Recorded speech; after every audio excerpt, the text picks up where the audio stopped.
आशा करता हूं आप सब बहुत अच्छे होंगे। मेरा नाम है सिद्धांत अग्निहोत्री। स्टडी ग्लोस पे आपका बहुत बहुत स्वागत है। दोस्तों आज क्या ही बताएं, बांग्लादेश किस तरीके से बर्बाद हो रहा है और इनके लोग भी क्या हैं क्या नहीं, कुछ समझ ही नहीं रहे हैं। बर्बादी के कगार पे चला गया है, क्योंकि जो आदमी देख रहे हैं ना, ये एक बहुत बड़ा आतंकवादी है और बांग्लादेश की इंटरिम गवर्नमेंट ने इसको फ्री कर दिया है ना, इसको फ्री कर दिया। तो ये मान के चलिए कि बांग्लादेश इस समय खत्म हो रहा है। जो इस्लामिक लीडर है जिसको मौत की सजा हुई थी, अजहरुल इस्लाम, एटीएम अजहरुल इस्लाम, जमात इस्लामी पार्टी का, ये 2012 से पिछले 10 साल से ये जेल में है।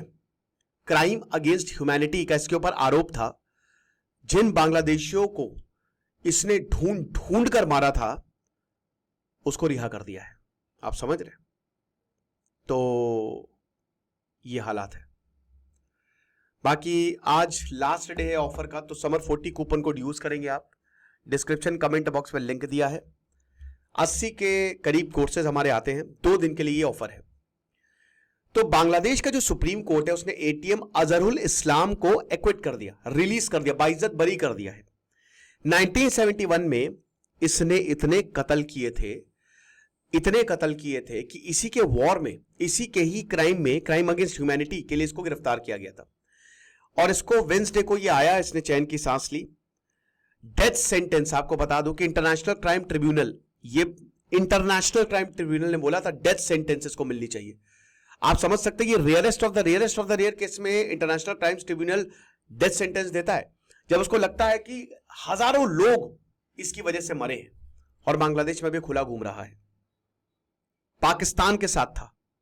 कुछ तो शर्म आनी चाहिए बांग्लादेश को। शर्म हया बेच के खा गए हैं, इतनी सी भी, मैं क्या ही बोलूं इस आदमी को। टाइम्स ऑफ इंडिया का बहुत अच्छा एडिटोरियल है। तो कौन है अजहरुल इस्लाम? 73 साल का है ये। बदरगंज रंगपुर डिस्ट्रिक्ट में इसका जन्म हुआ था, लोहानीपुरा गांव में। और ये अल बदर मिलिशिया, जिसको सिर्फ इसीलिए बनाया गया था पाकिस्तान की आर्मी ने कि ढूंढो, मारो, बलात्कार करो औरतों का, उठा के लेके आओ इन औरतों को और इनके बच्चों को मारो, खत्म करो सबको। इसलिए अल बदर मिलिशिया बनाया गया था 1971 बांग्लादेश के लिबरेशन वॉर में। समझ रहे हो? रेवोल्यूशन को खत्म करने के लिए इसने पाकिस्तान का सपोर्ट किया। मुझे लगता है कि फर्जी भारत ने इनको आजाद करा, इनको पिटने देना चाहिए था। आप समझ रहे? अगर भारत को यह पता होता कि ऐसा कुछ, ये पहिया ऐसा घूमेगा। और मुझे ये लोग क्या कर रहे हैं, ये नाहिद इस्लाम जो ये इतना बड़ा अपने आप को चैंपियन बताता है, ये क्या कर रहा है? लोगों को तो सड़क पे आ जाना चाहिए कि हमारे देश को बर्बाद मत करो। कॉन्विक्ट किया गया था जो झरुआर बील मसाकर अप्रैल 1971 में हुआ, जहां पे 1256 लोग मार दिए गए थे। देवर ब्रूटली मर्डर्ड और 13 औरतों का रेप किया गया था बांग्लादेश के रंगपुर डिवीजन में। 1256 लोग, समझ रहे हो? और जैसे ही ये रिलीज होता है, ये एक बहुत बड़ी रैली जो है वो एड्रेस करता है, बहुत बड़ी रैली। बांग्लादेश में काफी बड़ी रैली करता है ये, और वहां पे ये जहर उगलता है। तो इसके ऊपर जो सबसे बड़ा क्राइम है कि 11 सिविलियंस को इसने एब्डक्ट किया था रंगपुर से, सदर से, और उनको टॉर्चर किया था और मार दिया था। और ये सब साबित हो चुके हैं, ठीक है। लेकिन इसमें ये एक्विट हो गया। चार्ज नंबर 2 ये भी इसमें भी शामिल था, बट सबूत नहीं मिला।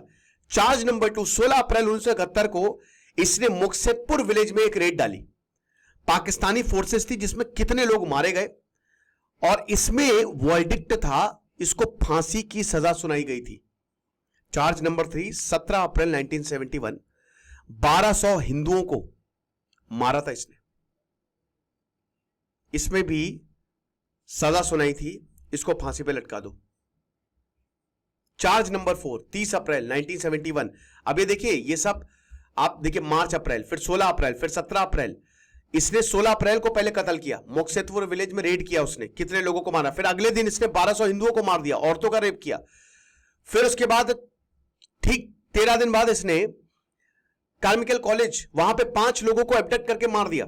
इसमें भी डेथ का वर्डिक्ट। चार्ज नंबर 5, मार्च और दिसंबर 1971 में इसने रेप कैंप चलाए थे। रेप कैंप, औरतों को लाया जाता था, यहां पे रेप किया जाता था। मार्च और दिसंबर 1971, 25 साल की इसको सजा मिली थी। चार्ज नंबर 6, कितने ही युवाओं को इसने गायब करवा दिया था, 5 साल की सजा मिली थी।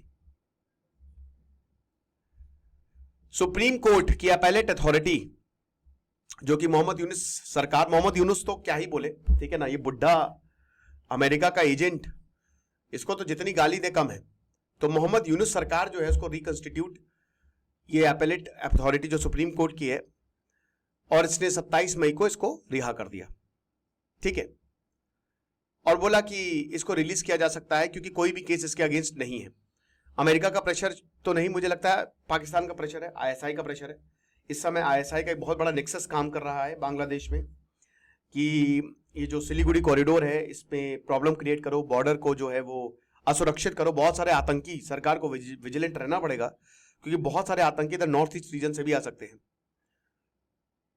और कोशिश की गई थी, ऐसे कुछ आतंकियों ने बीएसएफ ने मार दिया, खत्म किया, मतलब मारा तो नहीं, इट वॉज थॉटेड बेसिकली। तो 7 जजेस की बेंच थी, chief justice Syed Rafat Ahmed. Top court ने यह बोला प्रीवियस वर्डिक्ट में कि एविडेंस नहीं थे तो डिस्पैशनेट कंसिडरेशन देखने को मिला था, लेकिन इसकी अपील को रिजेक्ट किया गया था। जब तक शेख हसीना थी तब तक सब कुछ सही चल रहा था। अब लेफ्टिस्ट स्टूडेंट जो हैं वो प्रोटेस्ट कर रहे हैं अजहरुल की रिलीज पे, कुछ कर रहे हैं, ऐसा नहीं है कि सब लोग वहां पे कुछ कर रहे हैं, लेकिन कुछ होने वाला नहीं है। बांग्लादेश में डिवाइड देखने को मिला है, पॉपुलेशन जो है कुछ सपोर्ट कर रही है, कुछ अपोज कर रही है। सबको अपोज करना चाहिए, सब लोग लेफ्ट लीनिंग ग्रुप्स हैं। ढाका यूनिवर्सिटी, राजशाही यूनिवर्सिटी में तुरंत प्रोटेस्ट देखने को मिले। ये क्या कर रही है? ये वॉर क्रिमिनल है। इंटरिम एडमिनिस्ट्रेशन क्या कर रही है? 54 साल बाद आप हिस्ट्री को दोबारा लिखेंगे? ये शिमुल कंबाकर जो जनरल सेक्रेटरी हैं बांग्लादेश स्टूडेंट यूनियन के, उन्होंने बोला है। और ऐसे बहुत सारे स्टूडेंट्स हैं, लेकिन ये बहुत ही कम मात्रा में है दोस्तों। यहां की जो जनता है, मतलब मैं सबकी बात नहीं करूंगा, लेकिन एक बड़ा पोर्शन है जो इन सब चीजों को सपोर्ट कर रहा है। अगर सरकार इस तरीके से रजाकार और अल बदर के मेंबर्स को ऐसे छोड़ेगी जिन्होंने पाकिस्तान की मिलिट्री के साथ कोलैबोरेट किया, तो डाउनफॉल होगा, जैसे शेख हसीना का हुआ। कुछ नहीं होने वाला, भूल जाओ, डाउनफॉल होगा। वो डेमोक्रेसी शेख हसीना चली गई, अब कुछ नहीं उखाड़ सकते तुम लोग, ये मैं लिख के दे रहा हूं। ये पाकिस्तान जब तक फिर से पाकिस्तान जो है वो इनके ऊपर जुल्म ढाएगा। एक आदमी जिसको मौत की सजा दी गई, अब वो आजाद है। दिस इज अनएक्सेप्टेबल, इन्होंने बोला। और प्रोटेस्ट बांग्लादेश में और इंटेंसिफाई हो गए हैं। पॉलिटिकल पार्टीज अर्ली इलेक्शंस की मांग कर रही हैं। बांग्लादेश नेशनलिस्ट पार्टी और पॉलिटिकल ग्रुप्स कह रहे कि इलेक्शन करवाइए, लेकिन मोहम्मद यूनुस तो वो है ना कि उसने तो बोला कि नहीं, दिसंबर 2026 और जून 2026, दिसंबर 2025 और जून 2026 को इलेक्शन होंगे। मोहम्मद यूनुस ने थ्रेटन किया। अबे थ्रेटन क्या कर रहे हो? दो ना इस्तीफा, तुम्हारी जरूरत नहीं है यहां पे, निकलो तुम यहां से। तो वही बता रहे हैं। और यूनुस ने भारत को बोला है, बांग्लादेश को, मैं बताता हूं, बुढ़ापे में सटिया गया है। इसकी शक्ल देखिए, शक्ल से ही मनहूस लगता है ये। तो यूनुस जो है वो भारत को बोल रहा है कि ये बांग्लादेश को डिस्टेबलाइज कर रहा है। भारत ने बोला अबे क्या, कितना फीम ले रहे हो आजकल?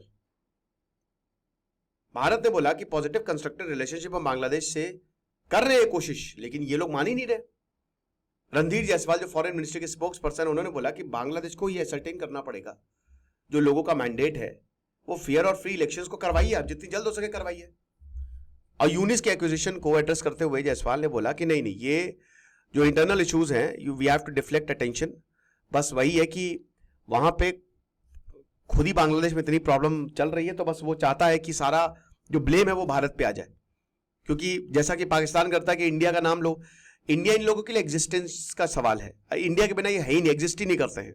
कल जावेद अख्तर का मैं इंटरव्यू सुन रहा था, उन्होंने बहुत बढ़िया बात बोली कि यार नेचुरल डिवाइड है, यार नेचुरल डिवाइड है, और ये आज नहीं 100-200 साल बाद सब एक हो जाएंगे। अखंड Bharat will be a reality, क्योंकि डिवाइड अननेचुरल है। इस तरीके के स्टेटमेंट बनाए जाते हैं तो ऐसा लगता है कि आप जो खुद आप अपनी सरकार चला नहीं पा रहे हो, आप हम पे ब्लेम शिफ्ट कर रहे हो। तो दूसरों की प्रॉब्लम, अपनी प्रॉब्लम पे दूसरों को ब्लेम क्यों कर रहे हो भाई? ये है।